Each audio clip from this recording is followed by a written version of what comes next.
बनेका पठाण साहेब, दत्तभाऊ पांढरे, अजितराव शांतीलाल शेठ, सिद्धूभाऊ अग्रवाल, आपले भास्करराव गायवट, विठ्ठलराव बदल सर, कळात्रे सर, आपले सर आझाद साहेब, तुकाराम पाटील बळम, सुभाषराव आपले रघुनाथ पठाण. आजच्या दौऱ्यामध्ये खऱ्या अर्थाने उल्लंघन जिल्हा परिषद सर्कलचा दौरा, परंतु आंबेकरांचा आला होता की मी एक दौरा येण्याचा आंबेला काढला आणि आंबेपेक्षा जास्त मागणी नाणेगाव जंजाळावाल्याची बने. हमारे गांव को कब आए, हमारे पास खाना कब खाएगा भैया, एक फैक्ट्री में भी पर खा खाएगा, तो अभी आज के दिन इधर लगा लेते नाणेगाव जंजाळ ऐसा दोनों भी. तो इसलिए बाद में जरूर आएंगे. आम्ही आलो खऱ्या अर्थाने आपल्याला त्याच्यासाठी आपले आभार मानावे, आपल्याला धन्यवाद द्यावे. कारण लोकसभेची निवडणूक होऊन 13 तारखेला निवडणूक झाली, निकाल 4 तारखेला आहे. 17-20 दिवसाचं अंतर आहे. मग तोपर्यंत काय करायचं?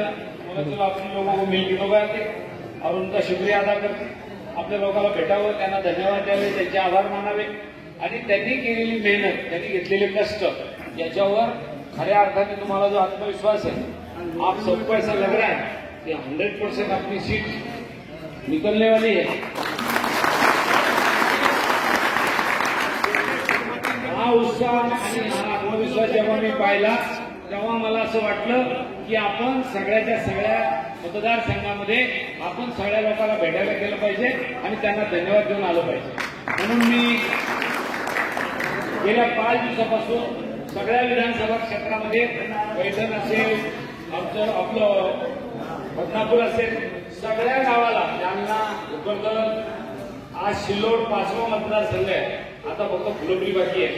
मी आलो आज सिल्लोड सोयगाव विधानसभा मतदारसंघामध्ये एका दिवसाकरता, पण त्यामध्ये सुद्धा मोठे गावं घेतले, आजूबाजूचे गावं तिथं बोलवले, त्यांच्यासोबत त्यांचा आभार मानले, त्यांना धन्यवाद दिले. परंतु हा दौरा म्हणजे आपलं काम संपलं असं नाही.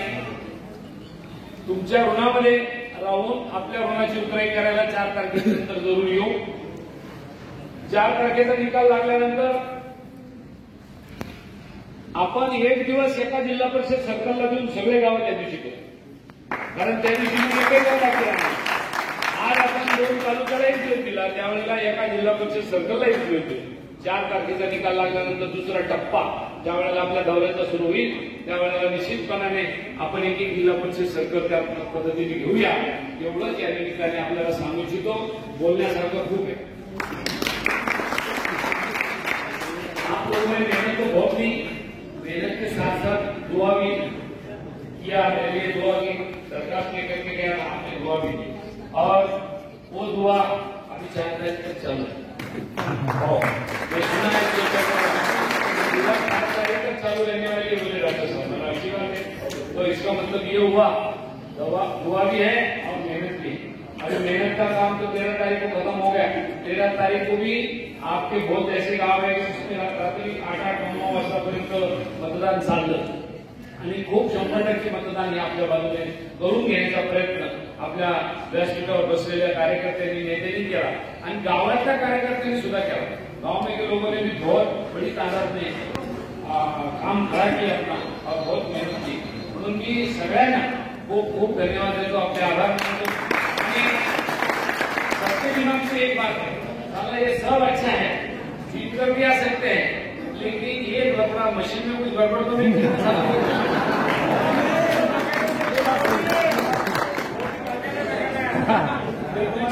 देखना भी सबको लगा जीत के भी आ रहे हैं, वोटिंग भी करा, सब कुछ हो गया, लेकिन वो साला तो मशीन में गड़बड़ कर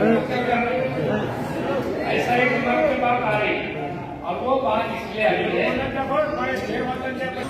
सबको ऐसा लग रहा क्या होगा, अरे कुछ नहीं होता. अब ये बारे में अपन मशीन भी नहीं लाए वाली पूरी और वो गुजरात से नहीं लाए ये बारे मशीन. एक बात. दूसरी बात, कलेक्टर साहब ने अपने को और जिस दिन सील करने के थे गोडाउन जहां अपना माल रखा हुआ है ईवीएम मशीन, सिल्लोड के अलग है, फुलंब्री के अलग है, पैठन के अलग है, 6 गोडाउन में अपनी मशीन रखे हुए. वो 6 को सील करने को मेरे को बुलाया और वो सील के ऊपर मैंने मेरी साइन दस्तखत करके आया. वो दस्तखत करके अब जिस दिन वो खुलेगा 4 तारीख को, उस दिन मैं वहां रहूंगा सुबह 6 बजे। वो अपनी दस्तखत सही साबित है क्या नहीं है, कुछ गड़बड़ की। अच्छा, उस टाइम बोल के क्या फायदा, गड़बड़ करे कि नहीं करे, इसलिए वहां सीसीटीवी कैमरे भी लगाए। हाँ, और सीसीटीवी कैमरे यदि लाइन गई तो जनरेटर भी लगाए, इसलिए अभी कुछ होने वाला नहीं, चिंता मत करो।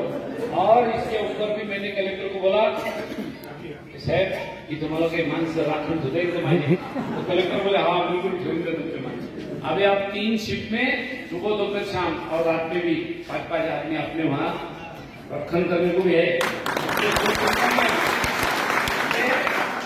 13 तारीख को बाद काम हमारा खत्म होगा, तुम शांत हो गए। अब मेरा काम चालू हुआ है, सोचा ही नहीं तुम चिंता मत करो। अभी 4 तारीख तक अपना काम है और 4 के बाद अपना नतीजा अपने आ गया, आपला निकाल लागला, मग मात्र त्यावेळेला आपण प्रत्येक गावातून त्यावेळेला सगळ्यांना भेटू। त्या सगळ्या गावाच्या लोकांना अपेक्षा आहे नाना की तुम्ही आमच्या गावात पण आले पाहिजे, आमच्या गावात पण आले पाहिजे। दरवेळेला पहिले आता त्या उडणगावला येतात हमारे गाव को करणे चाहिए, ही गोष्ट खरी आहे। आम्ही पुढच्या वेळेला नक्की सगळ्या गावात येऊ। फार लांबलचक भाषण करायचा प्रसंग नाही आणि मी काही कोणावर टीका टिप्पणी पण करणार नाही। काही यावेळेला आपल्याला कसल्याच मुद्द्यावर भाषण करायची, फक्त आपल्याला आभार मानण्यात आलो, आपका शुक्रिया अदा करने के लिए। जय हिंद, जय भारत।